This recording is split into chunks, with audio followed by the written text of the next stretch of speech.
नमस्कार, मैं हूं प्रमोद और आप देखना शुरू कर चुके हैं दी सड़कनामा.com। सिख पंथ की पहली पातशाही साहिब श्री गुरु नानक देव जी ने गुरबाणी में कहा है कि किरत करो, नाम जपो और वंड छको। मतलब ईमानदारी से मेहनत करके आजीविका कमाओ, ईश्वर को जानने के लिए उनके नाम का जाप करो और अपनी कमाई से धार्मिक कार्य और जरूरतमंदों की सहायता करो। गुरबाणी की इस सबसे बड़ी शिक्षा का हरियाणा के मुख्यमंत्री मनोहर लाल स्पष्ट रूप से अनुसरण करते हुए नजर आ रहे हैं। हमने मनोहर लाल की शासन प्रणाली का गहराई से अध्ययन किया तो पता चला कि गुरबाणी में कहे गए इन तीनों मूल मंत्रों का मुख्यमंत्री मनोहर लाल किस तरह से पालन कर रहे हैं। आलोचना अपनी जगह है, लेकिन जो काम वास्तव में हुए हैं उससे जनता को रूबरू करवाना भी हमारा मुख्य मकसद है। अच्छाई और सच्चाई का विरोध नहीं होना चाहिए। अब हम बात करते हैं मुख्यमंत्री ने किरत करोर हरियाणा में किस तरह से सार्थक किया है। मुख्यमंत्री मनोहर लाल ने पिछले करीब 9.25 साल से हरियाणा में सुशासन स्थापित करने के लिए जितने भी काम किए हैं उतने काम पूर्व में रही किसी सरकार ने नहीं किए। सुशासन वही स्थापित कर सकता है जो किरत यानी ईमानदारी और मेहनत से काम करता है। स्वयं का ईमानदार होना अलग बात है, लेकिन पूरी सरकार को ईमानदार सरकार बनाना अलग। मुख्यमंत्री की ईमानदारी की तारीफ तो विरोधी भी करते हैं, लेकिन उन्होंने सरकारी कामकाज से लेकर के नौकरियों, दैनिक जीवन की सहूलियतों और योजनाओं में भी सरकार को पारदर्शी बनाया है। भ्रष्टाचार को खत्म किया है। इस पर बहुत सी स्टोरी पहले की जा चुकी है। इससे मनोहर लाल के विरोधी भी इत्तेफाक रखते हैं।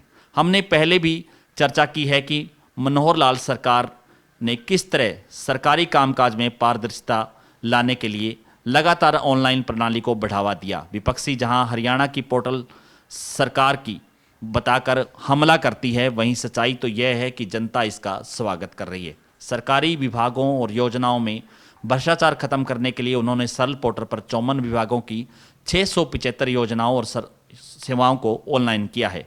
मनोहर लाल के इस किरत के कारण अब लोगों को उनको सरकारी काम करवाने के लिए दफ्तरों में चक्कर नहीं काटने पड़ते। हरियाणा में पोर्टल्स और परिवार पहचान पत्र की बदौलत न केवल विकास में पिछड़ गए समाज के अंतिम पायदान पर खड़े व्यक्ति तक उसका हक पहुंचाया जा रहा है। लास्ट माइल यानी डिलीवरी सुनिश्चित की जा रही है, बल्कि भ्रष्टाचारियों की वंश बेल भी अमूल नष्ट हो रही है। इतना ही नहीं, इसके साथ साथ मनोहर लाल सरकारी कर्मचारी और अधिकारियों के दिलो दिमाग में भी भ्रष्टाचार के सफाई के लिए मिशन कर्मयोगी अभियान चला रही है, जिसके तहत हरियाणा सरकार के करीब 3 लाख कर्मचारियों को नैतिक प्रशिक्षण दिया जा रहा है। इससे बड़ा कीर्त और क्या हो सकता है। अब बात करते हैं नाम जपो की।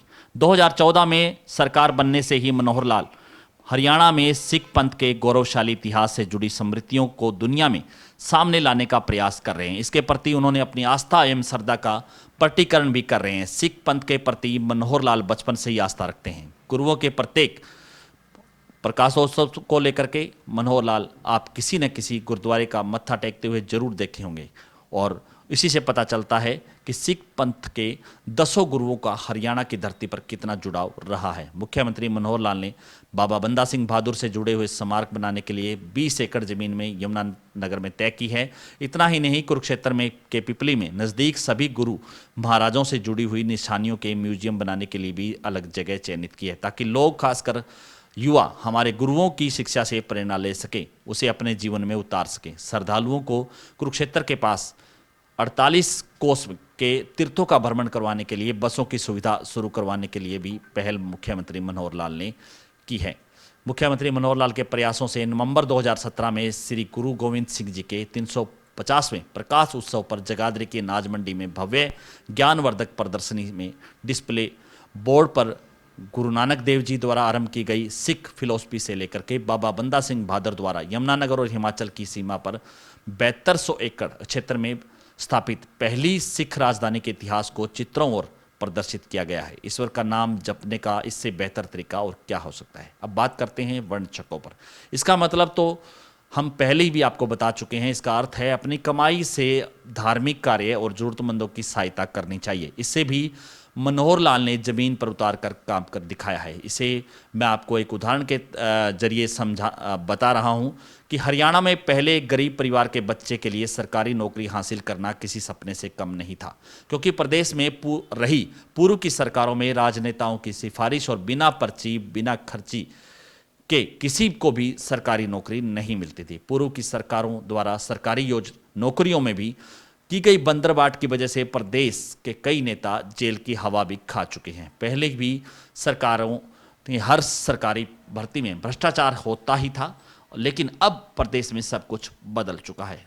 अब सरकारी नौकरियों के लिए ऑनलाइन आवेदन किया जाता है। पारदर्शिता तरीके से परीक्षा लेने के बाद हकदार व्यक्ति को बिना पर्ची बिना खर्ची के नौकरी दी जा रही है, जिसका उदाहरण हाल ही में ग्रुप सी के 20,000 कर्मचारियों के भर्ती में देखा जा सकता है। इन नौकरियों को हासिल करने वाले ज़्यादातर लोग काफ़ी गरीब परिवारों से संबंधित है।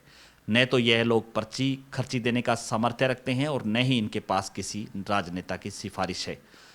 मनोहर सरकार के 9.25 सालों में अब तक निष्पक्ष और पारदर्शिता ढंग से 1,34,250 लोगों को सरकारी नौकरी दी जा चुकी है।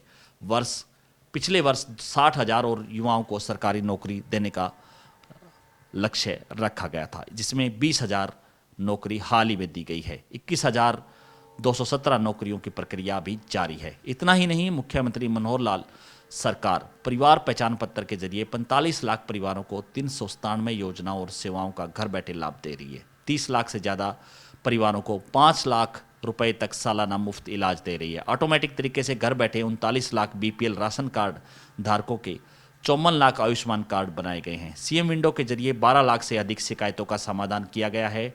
डीबीटी के तहत 141 योजनाओं के 36.75 लाख नकली और दोहरे लाभार्थियों को हटा करके 1182 करोड़ रुपए की वार्षिक बचत कर असली हकदारों तक पहुंचाया। परिवार उत्थान परियोजना के तहत सबसे गरीब 50,000 लोगों को स्वरोजगार के लिए ऋण दिलाया। 86 लाख चिरायु कार्ड बनाकर 8.5 लाख मरीजों के लिए इलाज के लिए 1,088 करोड़ रुपए का क्लेम दिया और दयालु योजना के तहत 1.80 लाख रुपयों की वार्षिक आय रखने वाले परिवारों की सदस्यों में मृत्यु या दिव्यांग होने पर 5 लाख रुपए की सहायता दी जा रही है।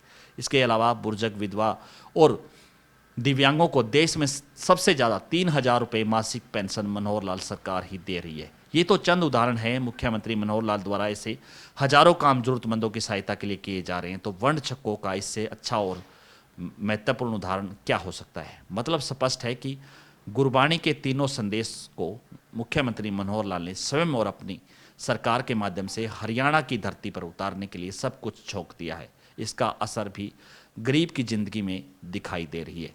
लोकतंत्र में जनता ही जनार्दन होती है, अंतिम निर्णय उनका ही होता है, लेकिन उन्हें भी वर्षों बाद हरियाणा में एक ऐसी सरकार दिखाई दी है जो उनके लिए काम कर रही है, उनके जीवन को आसान बना रही है। ज़्यादा से ज़्यादा इस वीडियो को आप शेयर जरूर कर दीजिए। कमेंट सेक्शन में आप अपनी राय जरूर दीजिए कि इस पूरी वीडियो को लेकर के आप क्या सोचते हैं। बहुत बहुत शुक्रिया।